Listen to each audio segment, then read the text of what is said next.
رشتوں کو مضبوط رکھنے کے 2 راز۔ جب آپ غلط ہوں تو اپنی غلطی تسلیم کر لیں، اور جب آپ صحیح ہوں تو خاموشی اختیار کریں۔ دنیا میں کبھی کسی اچھے انسان کو تلاش مت کرنا، خود اچھے بن جانا۔ ہو سکتا ہے آپ کے اس کام سے کسی اور کی تلاش ختم ہو جائے۔ جب تمہیں یہ یقین ہو جائے کہ میں اہل عیال کی ذمہ داری اٹھا سکتا ہوں تو فوراً شادی کر لو، فائدے میں رہو گے۔ ایک گاؤں میں ایک لڑکی رہتی، اس کی ڈیمانڈ تھی کہ شادی اس سے کرے گی جو اسے باپردہ رکھے گا۔ ایک نوجوان اس شرائط پر نکاح کے لیے راضی ہو گیا۔ دونوں کی شادی ہوگی، وقت گزرتا رہا، یہاں تک کہ ایک بیٹا پیدا ہو گیا۔ ایک دن شوہر کہتا ہے کہ میں سارا دن کھیتوں میں کام کرتا ہوں، کھانا کھانے کے لیے مجھے گھر آنا پڑتا ہے، جس سے وقت ضائع ہوتا ہے، تو مجھے کھانا کھیتوں میں پہنچا دیا کرو۔ بیوی راضی ہوگی۔ وقت گزرتے گزرتے ایک اور بیٹا پیدا ہو گیا، جس پر شوہر کہتے ہیں کہ اب گزارا کرنا مشکل ہو گیا ہے اور تمہیں میرے ساتھ کھیتوں میں ہاتھ بٹانا ہوگا۔ وہ بے پردگی تک پہنچ جاتی ہے اور تیسرے بیٹے کی پیدائش پر اس کا شوہر اسے مکمل بے پردگی تک لے آتا ہے۔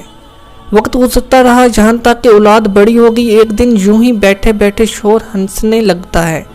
بیوی سبب پوچھتی ہے تو شوہر کہتا ہے کہ بڑا تو پردہ کرتی تھی، آخرکار تیرا پردہ ختم ہو گیا، کیا فرق پڑا؟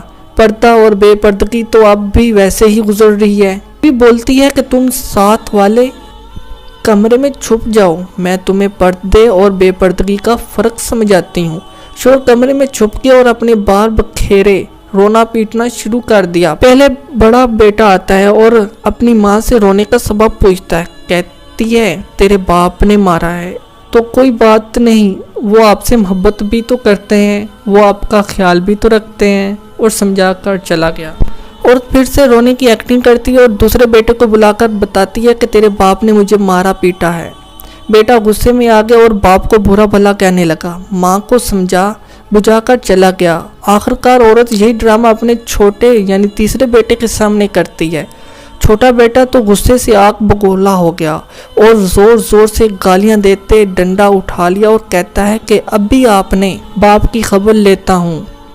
پھر عورت اپنے شوہر کو بلاتی ہے کہ میرا پہلا بیٹا پردے کے وقت پیدا ہوا تو اس نے تیرا پردہ رکھا، دوسرا نیم پردے کے زمانے میں پیدا ہوا تو اس نے تیری آدھی لاج رکھی، جبکہ میرا تیسرا بیٹا جو مکمل بے پردگی کے زمانے میں پیدا ہوا تو وہ مکمل طور پر تیری عزت کا پردہ اتارنے لگا۔ سبق یہ ہے کہ پردہ عورت کا فطری تقاضا ہے، جو خالق کی طرف سے قاعدہ بھی ہے، جس کی بے شمار حکمتیں خالق ہی جانتا ہے۔ اور یہ دنیاوی قاعدہ بھی ہے کہ اگر آپ کسی گاڑی کو چلانے کے لیے اس کی ہدایات کے بغیر چلانا شروع کر دیں تو وہ یقیناً برباد ہی ہو جائے گی۔ مزید اچھی ویڈیوز دیکھنے کے لیے ہمارے چینل کو سبسکرائب کر دیں اور بیل آئیکن کو بھی پریس کر دیں۔